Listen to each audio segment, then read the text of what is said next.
So maybe you're thinking of starting your own consulting business, or you've started for a couple of years and there's a few things that you're worried about. That's what we're going to talk about this week.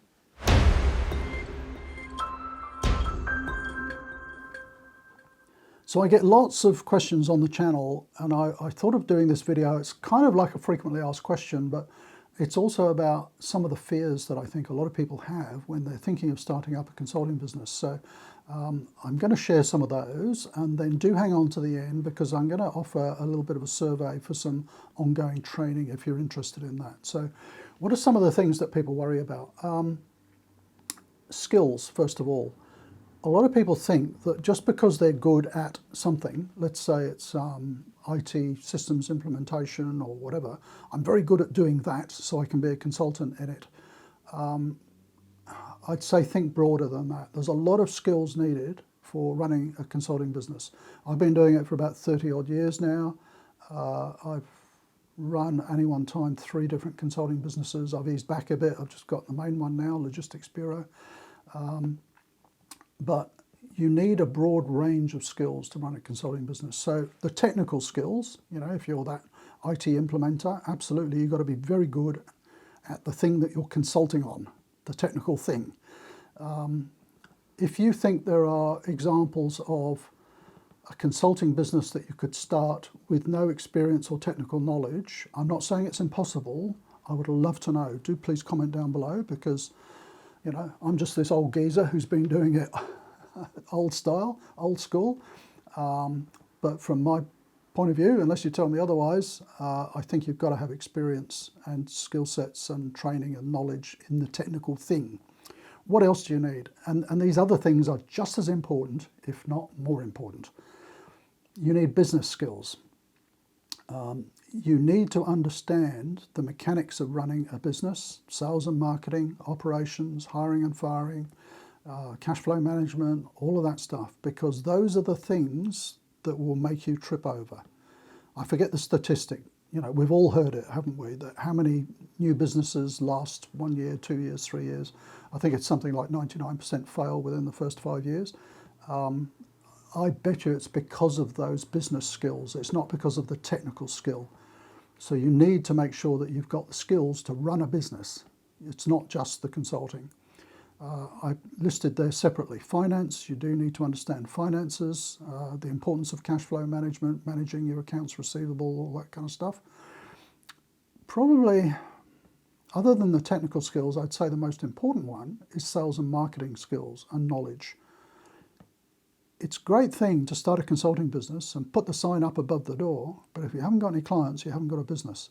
So you need to understand, if you don't already know a bit about sales and marketing, learn, get some training, get into some programs to learn all about sales and marketing. A lot of people kind of have this view that sales is this tacky, somewhat distasteful skill set. And I suppose in some industries it is. Some industries have a bad name for it. We all get those phone calls of people trying to sell us investments and things like that. Sales in consulting are very different. Consultative selling is about helping people. It's about listening. It's about understanding people's needs. It's about suggesting solutions and working together to help improve their situation.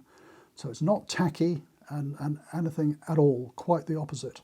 But it's a skill set that you need to acquire, that you need to master if you're going to be successful in consulting.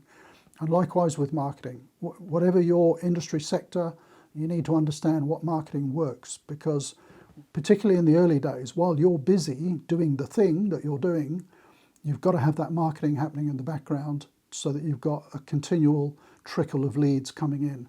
Because again, when people really struggle, it's because they're so busy doing the thing, they're not selling the next thing. So you've got to have that system in place. I can probably show you how to do that. I'll talk about that a bit more at the end.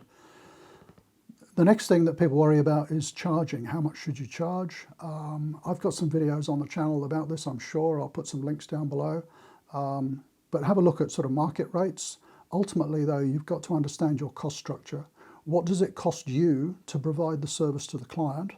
And therefore, what's an appropriate profit margin to add on? And it's all to do with productivity and billable time and that kind of stuff. to make sure that your business is viable, and then you can work out your billable rates, your charge out rates. Getting clients, I've mentioned that, but you've got to think long term and short term. So if you're just starting out, start your marketing right now. So get the marketing happening. If you haven't got a website, get a website up. That sort of marketing takes time to build momentum. So the earlier you start, the better. Wherever your clients are hanging out, be it LinkedIn, Facebook, or other social media platforms, get a profile up there, start engaging. And that's something you've just got to keep working on. It's not going to give you leads in the short term, though, but you need to do it to build your marketing profile for the longer term. Shorter term, again, I've got videos on this. I'll tell you what I'll do. I'll put a list of videos down in the description, like the top 5 videos I think you ought to watch. So after the video, go and have a look down there. But short term, you may have previous employers, previous clients that you can go and approach, get along to networking events. That's how you're going to get those initial leads and consulting clients. And then lastly, delivery. This is not like a sausage factory. It's not get the lead in, churn the machine, spit out the result and move on to the next one. Consulting is about building relationships long term. 20-year relationships. I've had 2 calls in the last week. In fact, one was from a client that I worked with 20 years ago, who basically said, I've moved companies and I've now got this problem and I thought of you, can you help?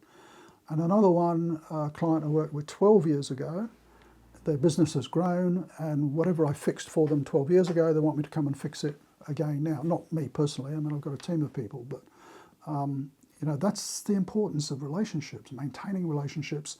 And I started this by saying, service delivery, make sure it's good, 110%.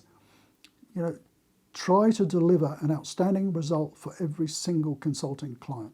Make it so hard for them to go elsewhere, they'll come back to you again. And this is not being mercenary. I mean this absolutely genuinely. Look after your clients. Do an outstanding job for them. And that loyalty will be paid back to you. That's the joy, I think, of consulting. A lot of it for me is having those long-term relationships. Having that phone call from somebody I haven't spoken to for 10 years, say, hey Rob, how you going? Remember me? Yeah, of course. Can you fly over to Perth, whatever it is, and we want to talk about a project.